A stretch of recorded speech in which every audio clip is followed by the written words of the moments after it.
Bonjour à tous, bienvenue sur la chaîne de Plancton Curieux, j'espère que vous allez bien. Je vous fais une petite vidéo suivie sur Dash to Trade parce qu'il se passe des choses. Comme d'habitude, attention, on est sur quelque chose d'assez dangereux, hein, très risqué. Vous avez vu un petit logo gambling. Il peut se passer tout et n'importe quoi sur ce type de token, mais on va quand même faire un suivi parce que moi je suis rentré dedans et je sais que ça peut intéresser certaines personnes. Pour rappel, Dash to Trade, derrière il y a Learn to Trade qui existe depuis assez longtemps. Alors je ne parle pas de la qualité du service, hein, je ne sais pas ce que ça vaut, mais certains disent que c'est pas terrible, d'autres sont très contents, bon, voilà. Mais dans l'idée c'est qu'on ne devrait pas avoir un exit scam, hein, c'est un peu une sécurité pour moi, mais ça garantit rien. Au niveau du fondamental, donc Dash to Trade, on est sur une plateforme d'échange, une plateforme de trading. Ils proposeront de l'analyse de tokens, de l'analyse on-chain, donc c'est-à-dire que non seulement vous pouvez acheter et vendre des tokens, mais vous aurez des analyses plus ou moins intéressantes, avec potentiellement des stratégies de trading, d'investissement, des analyses d'ICO. Donc on ira voir ensemble, ils ont une petite plateforme qui est déjà en bêta, sur laquelle ils donnent des informations sur les tokens, ils mettent des notes, etc. etc. Ils nous parlent bien évidemment de tous les buzzwords qui vont bien, donc l'IA, le trading bot, etc. etc. Donc il y aura des parties gestion du risque, avec de la création de profil, un peu comme font les banques en fait, hein, pour savoir comment vous voulez investir. Au niveau de l'analyse des STO, ils iront vérifier s'il y a la team, les informations, au niveau des audits, les métriques, etc., etc. On va pas passer trop de temps là-dessus. Et au niveau de l'analyse technique, vous verrez que c'est quand même assez simple, avec des moyennes mobiles, des supports et des résistances, des corrélations avec le marché action, donc en gros le SP500 quoi, et des order books statistiques. Bon, on verra ce qu'ils font, ça c'est pour le fondamental, on va pas plus dessus. Ma conclusion à moi, c'était que le fondamental n'était pas ridicule, donc c'était pas idiot d'investir sur ce projet-là, en soi, il y avait des bonnes idées, et ça peut répondre à certains besoins, notamment pour les personnes qui ne sont pas très très familières avec ce milieu-là, qui savent pas trop où chercher, ça peut un peu tout centrer. Je disais également dans les points négatifs que c'était quand même très ambitieux pour la taille de l'équipe, ils sont que 8. L'abonnement qui peut coûter quand même assez cher, parce que pour avoir accès aux bonnes informations, évidemment, il faut payer, et c'était en token, et donc selon le cours du token, ça pouvait vite monter. Rappelez-vous que c'est centralisé, hein, c'est backé par Amazon Web Services, enfin c'est construit dessus sur leur cloud, et on ne savait pas trop quel était l'accès aux data, parce qu'ils nous disent qu'ils vont faire de l'analyse, etc., mais si c'est que sur leurs données à eux, bon, bah, c'est un peu limité. Donc ma stratégie, c'était évidemment, je ne suis pas rentré à la pre-sale, j'attendais. Euh, je vous conseillais très fortement de ne vous intéresser au projet que si vous vouliez utiliser la plateforme, si le projet vous intéressait, parce que le risque que ça se viande est très élevé, et sinon, bah, c'est que vous aimez le risque et que vous avez rien à perdre. Donc je pars du principe qu'on est dans cette situation-là, je vous montre le graphique. Donc là on est sur le graphique de Gate.io, c'est important de préciser ça parce que le graphique n'est pas tout à fait le même partout, on ira voir ça tout à l'heure. Donc il est fortement monté jusqu'à 0,06, sachant qu'il a été mis autour de 0,05. Il a un petit peu tenu pendant quelques heures, on est en 4 heures hein, sur le graphique, et il s'est viandé, tout le monde a crié au scam bien évidemment, et d'ailleurs il a un petit peu remonté il y a 15 jours tout pile, il est redescendu, et vous le voyez là il nous a refait une hausse, donc c'est ça qui va nous intéresser.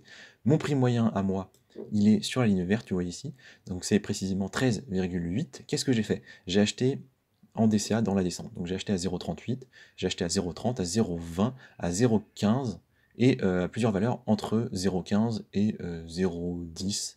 J'avais encore des ordres à 0,9 et 0,8. Et donc en lissant comme ça, sachant que plus ça allait bas, plus je mettais de volume, parce que moi, ma conviction, c'est qu'il va remonter jusqu'à son prix d'ICO, en tout cas c'est mon objectif. Donc, avec toutes ces informations-là, moi ce que j'ai fait, c'est que j'ai un prix qui est ici. Donc, vous voyez, là j'étais largement en négatif dans cette zone-là, mais je continuais à acheter un peu, et paf, il a remonté. Et donc rien que sur Get.io, vous voyez qu'en quelques heures cette nuit, il nous a fait 51%, sur les maximales ils sont même à 63%, donc là on est juste au-dessus, hein, donc là je suis à break-even. Si je sors maintenant, je fais pas de gain, je fais pas de perte avec les frais. En gros c'est un peu ça l'idée, mais moi c'est pas ça que je veux. Mon objectif c'est la boîte verte que vous voyez en haut, donc entre 0,40 à peu près et 0,50. Parce que là je pense qu'il va y avoir beaucoup de ventes pour les gens qui sont entrés en fait des premiers jours, ou qui juste ont attendu et qui en ont marre d'attendre. Donc je pense qu'il va y avoir beaucoup de ventes ici, et mon objectif c'est ça. Donc vous voyez, il y a encore largement de la place, on peut faire un profit qui peut être sympa, c'est très risqué, il est tout à fait probable que ça descende, hein, parce que vous voyez, hein, les plus hauts sont toujours de plus en plus bas, donc moi je m'attends quand même à ce que ça fasse ça, hein. Je ne suis pas du tout pressé, hein, je peux attendre plusieurs semaines, plusieurs mois encore, on verra ce qui se passe, parce que moi ce que j'attends, c'est ça, et ici j'achète. Maintenant, qu'est-ce qui est notable? Il est notable ici, comme je vous l'ai dit, qu'on a fait 50%, mais moi je ne suis pas sur Gate.io, j'ai acheté sur Lbank, c'était sur ça que j'ai pu faire au début, donc je suis resté dessus. J'avais eu des soucis à Gate.io pour créer le compte. Et donc qu'est-ce qu'on voit sur Lbank? On voit qu'il allait beaucoup plus haut en fait. On voit qu'il allait jusqu'à 0,21. Donc en fait, sur les plus bas qui étaient autour de 0,9, 0,10, bah, on a fait plus que x2. Vous voyez, on a fait 110% en fait dans la nuit. Alors ça a duré peu de temps. Si on regarde en une heure, vous voyez, il n'y a eu que 2 heures hein, pendant lesquelles il a touché, et encore c'est des mèches, il a touché ces valeurs-là. Et ça veut dire que celui qui a acheté à 0,10 et qui avait mis un stop loss autour de 0,2, même 0,18, bah, il a presque fait x2, voire il a fait x2. Donc c'est intéressant. Pourquoi? Parce que sur des petites capitalisations, parce qu'il y a très peu de capitalisation sur Dash to Trade, et sur des plateformes qui ont peu de liquidité, on a plus de volatilité, donc c'est possible de toucher ces valeurs-là, mais c'est aussi possible d'aller beaucoup plus bas. Hein. Donc ça peut complètement se crash. Donc voilà, moi je suis dans cette situation-là, qui est encore plus risquée du coup. Mais voilà, je vous montre ce qui se passe. Moi ce que j'attends, c'est comme je vous l'ai dit, cette boîte-là, autour de 0,38, donc je ne fais rien, même au-delà de ça, s'il continue à descendre, moi j'ai des ordres d'achat, je vous l'ai dit, à 0,9, à 0,8. Donc si vous étiez là, que vous êtes là, peut-être prendre des profits, hein, il y a toutes les chances qu'on redescende d'ici. La réalité c'est qu'on n'en sait absolument rien. Je surveille, je vous tiens informé de comment ça se passe pour moi. Point notable quand même, pour ceux qui font de l'arbitrage, vous voyez que là, les valeurs sont sensiblement différentes. Hein. Au moment où je fais la vidéo, sur Lbank on est à 14,1 pour le 1 token, 0,14125, et là on est à 14,8, hein, 0,0148. Donc rien que acheter là et vendre là, je pense qu'il y a des gens qui se font de l'argent comme ça. Alors attention, c'est très risqué, et il y a des frais de transaction. Donc là, je veux dire sur Gate.io.